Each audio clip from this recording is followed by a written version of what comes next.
جن کے پاس دولت کی کمی ہے۔ یہ سورت پڑھنے کے بعد دولت، پیسہ، رزق غیبی خزانوں سے بارش کی طرح برسے گا۔ بسم اللہ الرحمن الرحیم۔ السلام علیکم محترم بھائی اور دوستو، امید کرتا ہوں آپ لوگ خیریت سے ہوں گے، عافیت سے ہوں گے، ایمان کی بہترین حالت میں ہوں گے۔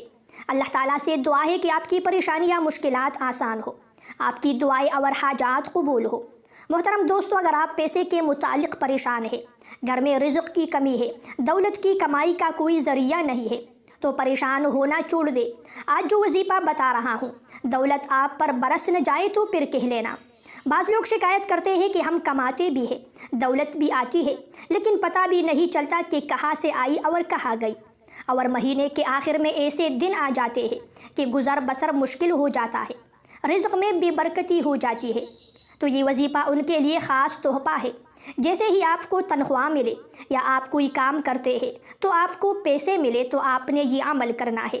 انشاءاللہ اس میں اتنی برکت ہوگی کہ 1 روپے میں لاکھوں کے برابر برکت ہو جائے گی۔ آپ اپنے بٹوے یا پرس پر یہ عمل کر کے دم کر دیں تو اس میں اتنی برکت آئے گی کہ آپ اندازہ نہیں لگا سکتے۔ آج ہمارے ملک میں مہنگائی کی جو حالت ہے، اس نے نہ صرف غریبوں کی چیخیں نکال دی ہے، بلکہ اب تو امیر طبقہ بھی اس کی ضد میں آ گیا ہے۔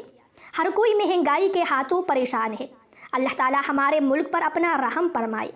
آج کی ویڈیو میں جو وظیفہ بتا رہا ہوں، انشاءاللہ آپ کی مالی پریشانی کافی حد تک دور ہو سکتی ہے۔ بس یقین کے ساتھ آپ نے یہ عمل کرنا ہے۔ وظیفہ کرنے کا طریقہ سنیے۔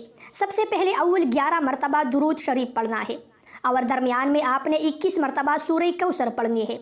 اس کے بعد آپ نے اللہ کریم کا اسم مبارک یا غنی جل جلالہ 500 مرتبہ پڑھنا ہے، اور آخر میں پھر 11 مرتبہ درود پاک پڑھیے۔